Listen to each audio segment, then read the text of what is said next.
Christiane Pochulu, j'ai une BPCO qui a été diagnostiquée il y a 6 ans maintenant. J'en souffrais depuis très longtemps, mais sans le savoir. J'ai dû avoir ma première bronchite à 35 ans, et puis ensuite, ça n'a cessé de s'aggraver, mais ça n'était jamais diagnostiqué, même quand je me plaignais de dyspnée, d'essoufflement important, dans des épisodes où j'avais arrêté de fumer.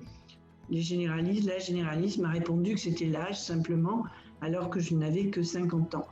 Et puis un jour, donc, j'ai atterri aux urgences dans un état épouvantable. Je ne pouvais pas faire 10 mètres sans m'arrêter. Je suffoquais tellement que je n'ai pas réussi à parler les 5 premières minutes. Et donc j'ai été hospitalisée. Et donc le diagnostic de BPCO au stade 4, donc le stade le plus avancé, a été posé et j'ai été placée sous oxygène, d'abord 24 heures sur 24, et puis maintenant, je vous dirai pourquoi, uniquement quand je fais des efforts.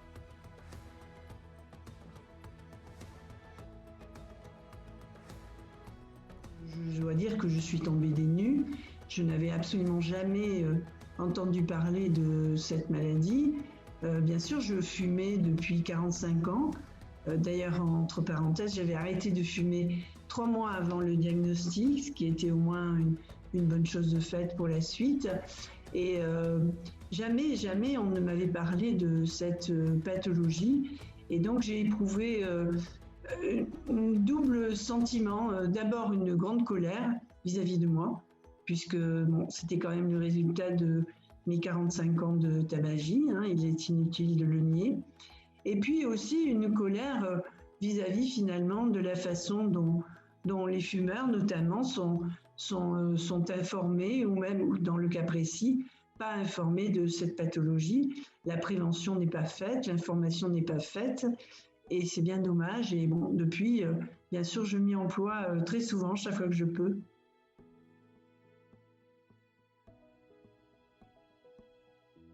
Donc, au moment du diagnostic, les symptômes dont je viens de parler un petit peu étaient tels que, en fait, tout simplement, je n'avais que 60 ans, j'étais pas encore de l'âge de la retraite, mais j'étais incapable de travailler.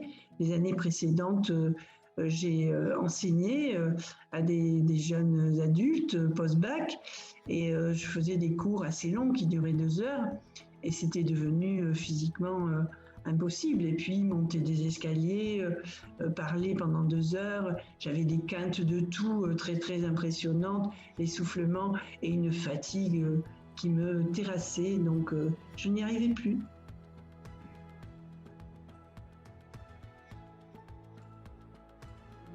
Rendez-vous a été pris avec un professeur de pneumologie qui m'a tout de suite indiqué de façon très très claire ce qui pouvait se passer pour moi. Il ne m'a pas caché que c'était une maladie dont je ne guérirais pas, mais il m'a dit, voilà, maintenant l'objectif c'est de vous stabiliser.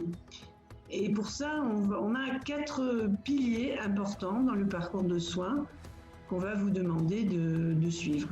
Le premier pilier, c'est l'arrêt du tabac. Dans mon cas, je l'ai dit, j'avais arrêté 3 mois avant. Dans d'autres cas, je sais maintenant que ça peut être aussi d'arrêter de s'exposer à des polluants, à des produits phytosanitaires, à des expositions professionnelles très polluantes, et aussi à la pollution extérieure et intérieure dans les maisons qui peuvent être des facteurs déclenchants ou aggravants. Donc voilà, la première étape, pour moi, elle était faite. La deuxième, il m'a prescrit un bronchodilatateur à prendre quotidiennement. Alors, ça ne guérit pas les bronchodilatateurs, mais ça donne d'abord un peu plus de confort respiratoire et surtout, ça évite les exacerbations, les aggravations qui nous conduisent souvent à l'hôpital. C'est pour ça que c'est très important de les prendre. Le troisième pilier, c'est la prévention par le biais des vaccinations. Donc je me vaccine tous les ans maintenant contre la grippe, bien sûr maintenant contre le Covid. Et il y a aussi des vaccins pour les antipneumocoques que l'on fait à des périodicités de 3 à 5 ans. Voilà. Et puis, il y a un quatrième pilier, c'est reprendre l'activité physique.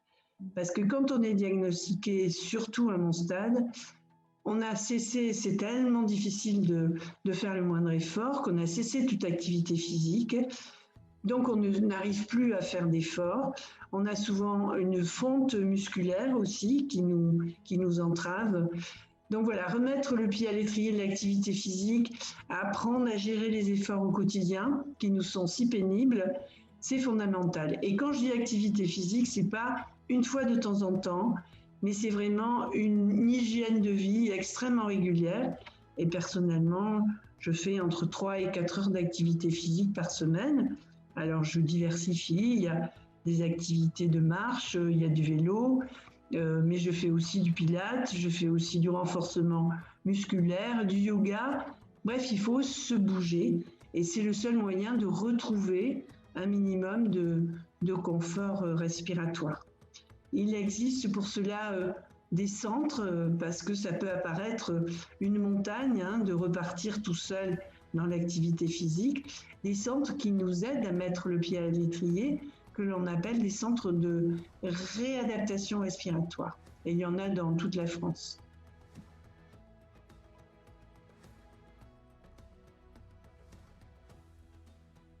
Grâce à toutes ces réadaptations respiratoires auxquelles j'ai participé, petit à petit, ma musculature s'est reconstruite, mes muscles respiratoires se sont détendus, ma cage thoracique s'est assouplie, et donc j'ai appris petit à petit à gérer les efforts du quotidien. Alors bien sûr, aller vite, marcher vite, porter du poids, et surtout essayer de suivre le même rythme que les gens valides, ça c'est une chose qu'il faut complètement oublier. Il faut apprendre à faire les choses à son rythme. Mais quand on les fait à son rythme, eh bien on arrive, moi personnellement, j'arrive à faire mes courses, je peux prendre le train, je fais des voyages en train, je peux vaquer à toutes les activités de la vie quotidienne, même monter un escalier, c'est possible, mais c'est toujours pareil, à mon rythme, pas au même rythme que les autres. Dans la BPCO, il existe plusieurs types de profils.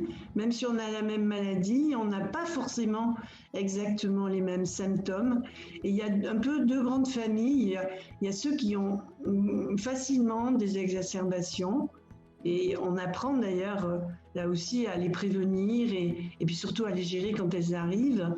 Et puis moi, j'ai un profil peu exacerbateur, comme le disent les médecins, mais il faut préciser que l'activité physique adaptée, comme le dit mon pneumologue, est la seule chose qui marche parce qu'elle booste notre système immunitaire et donc on n'est pas susceptible du coup d'avoir des infections à chaque virus, à chaque bactérie qui passe dans nos poumons. Si j'ai passé les 5 dernières années sans exacerbation, je le dois certainement à l'activité physique que je pratique régulièrement. Le premier hiver, j'ai eu encore des exacerbations.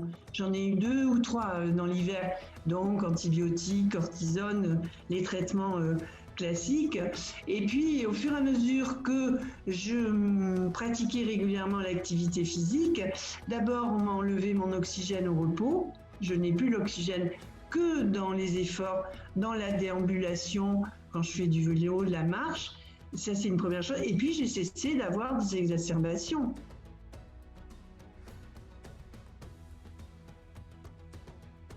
Je tiens mon entourage informé de ma maladie, mais surtout quand je suis contente parce que j'ai eu des bons résultats. Pour moi, des bons résultats, c'est pas forcément progresser, comme je l'ai dit, mais rester stable est déjà une formidable victoire. Et donc, voilà. Donc, j'essaye de ne pas dramatiser ce qui se passe parce que on peut facilement avoir peur de cette maladie, ce que je comprends. Ça, c'est pour l'entourage proche. Pour l'entourage plus lointain, notamment tous les gens que l'on croise à l'extérieur, que l'on ne connaît pas. Alors, je vous ai dit que quand je sors, j'ai mon oxygène, puisque c'est un effort. Donc là, évidemment, les gens voient tout de suite que j'ai une pathologie pulmonaire grave. On reçoit plusieurs sortes de regards. Il y a des regards de curiosité, parfois accompagnés de questions auxquelles je réponds volontiers. C'est d'ailleurs l'occasion de discuter et d'informer d'ailleurs sur la maladie. Il y a des regards de crainte, je dirais, peut-être de contagion, que sais-je, ce que les gens peuvent imaginer quand ils voient de l'oxygène. Et puis il y a un troisième type de regard, c'est celui que je supporte très mal, ce sont les regards de pitié. Voilà. Personne n'a envie de susciter l'apitoiement. Au début, on y est très sensible. Il m'est arrivé même d'éclater en sanglots. Une fois, on m'a demandé si on me laissait sortir, si j'étais contagieuse. Enfin, j'ai trouvé ça terrible et ça m'a beaucoup touchée. Et puis, au fil du temps, je me suis dit que soit je fuis les regards et je reste enfermée chez moi, cloîtrée, soit je vais vers l'extérieur pour faire ce que j'aime, pour faire ce que j'ai à faire, et je laisse glisser les regards sur moi. Voilà, c'est ma position aujourd'hui, que ces regards ne m'empêchent pas de vivre.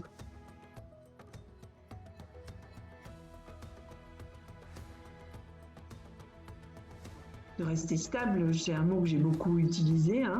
Il y a eu tout ce parcours de soins que je vous ai décrit pour me rétablir, pour beaucoup améliorer ma condition physique, plus précisément ma condition pulmonaire. Donc voilà, cette stabilité, j'y tiens, elle m'est très chère et même quand j'ai pas envie des fois de bouger, parce qu'on n'a pas tous les jours envie, eh bien j'y vais quand même.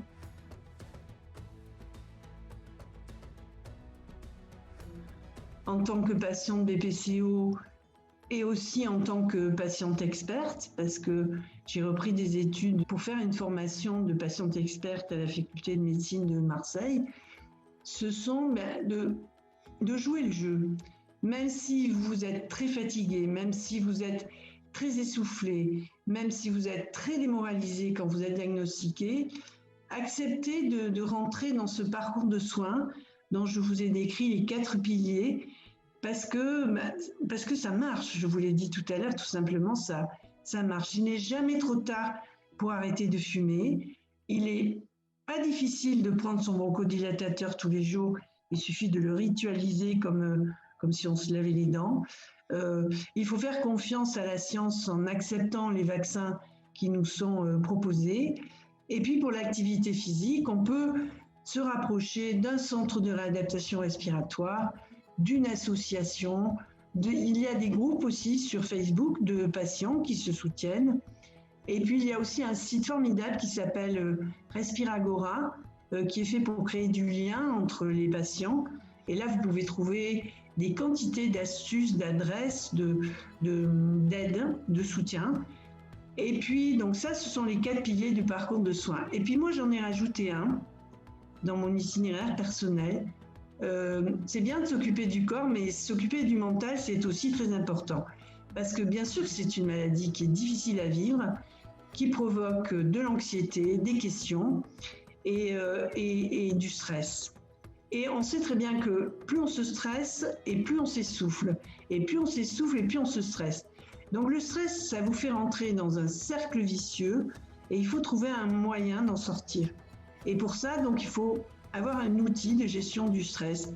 Le mien, c'est la méditation de pleine conscience, mais ça peut être l'hypnose, ça peut être jardiner tranquillement, ça peut être faire de la peinture, en tout cas, avoir une activité qui vous fasse plaisir, qui soit très calme, dans un lieu calme, que vous faites plutôt en solitaire et qui vous permette de tout simplement bien profiter de l'instant présent. Parce que la vie, c'est profiter surtout de l'instant présent, maladie ou pas.